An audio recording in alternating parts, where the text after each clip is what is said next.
रात्री 11 वाजल्यापासून लाईट गेलेली होती. आम्ही तेव्हापासून या ऑफिसमध्ये 4 चकरा मारलेल्या आहेत. इथे कोणी भेटलं नाही रात्री. सकाळी 8-8:30ला पण येऊन ट्राय केला तरी इथे कोण नाही. आणि जेव्हा ह्यांनी जे लाईट, आम्ही ट्रान्सफॉर्मर रूम जे आहेत माझ्या एरियाचे तिथे आम्ही जाऊन बघितलं ट्रान्सफॉर्मर रूम मध्ये, तर कळलं की लाईट बंद त्यांनी स्वतः केलेली आहे. इकडचे जे कोणी वायरमन आहेत त्यांनी, आणि ते ट्रान्सफॉर्मरचं जे हँडल असतं ना ज्याच्याने लाईट चालू होते ती पण त्यांनी काढून घेऊन गेले. म्हणजे मग मी माने साहेब जे आहेत वाशी सर्कलचे जे सुपरिटेंडेंट इंजिनियर त्यांना कॉल केला. मग त्यांनी कॉन्ट्रॅक्टची जी त्यांची आउटसोर्सची माणसं आहेत त्यांना पाठवलं. ते म्हणाले त्या हँडल शिवाय आम्ही लाईट चालू करू शकत नाही. आता 3-4 तास लागले आम्हाला सगळी सीबीडी पासून वाशीपर्यंत सगळीकडे ते पर्टिक्युलर हँडल शोधायला. त्याच्यानंतर ते हँडल ते लोक घेऊन आले, त्यांनी ते चालू केलं.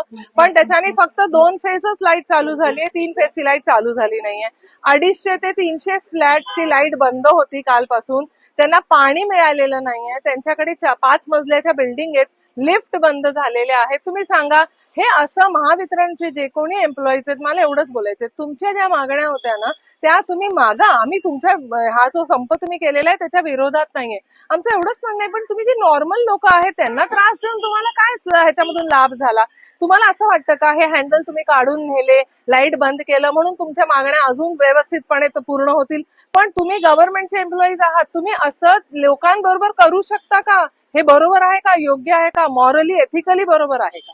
तुमच्या मागण्या तुम्ही मांडत होत्या तुमच्या युनियनच्या थ्रू, कसंही ज्या काही माध्यमातून, तर त्या पूर्ण झाल्या असत्या ना. गव्हर्नमेंट ऐकते तुमचं. पण त्याच्यासाठी तुम्ही हे ज्येष्ठ नागरिक जिथे राहतात, सिनियर सिटीजन, मुलांना शाळेत जायचं होतं, सगळाच गोंधळ झाला ना. लोकांना त्रास देऊन काय मिळालं तुम्हाला? काही नाही, आम्ही गेट मधून आज जाऊन बघतोय तर इथे कोण नाहीये. आम्ही सगळे इथे बाहेर थांबलेलो आहोत की कोणीतरी आमच्याशी बोलायला तरी असलं पाहिजे. वॉचमॅन म्हणतात इथे कोण नाहीये. हे चुकीचं आहे ना. आम्ही रात्रपासून सगळे जेवढे ऑफिसर्सचे आमच्याकडे नंबर आहेत ना, जेवढे वायरमॅनचे नंबर आहेत, त्यांचे जेवढे इंजिनियर्स आहेत त्यांचे नंबर आहे, प्रत्येक जणांना ट्राय करत होते. सगळ्यांचे फोन बंद.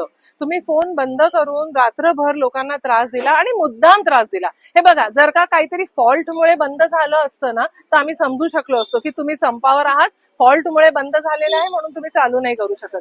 पण तुम्ही स्वतः येता, तुम्ही बंद करता आणि ते ज्याच्याने परत चालू होईल ते हँडल काढून घेऊन जाता.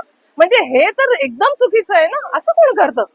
आणि हे जे काही आहे हे खूप एकदम चुकीचं काम झालेलं आहे. ह्यांच्या विरोधात आम्ही तक्रार करणार आहोत ऑफिशियली, आणि मला वाटतं ह्यांच्यावर काहीतरी ऍक्शन झाली पाहिजे, कारण हे चुकीचं आहे.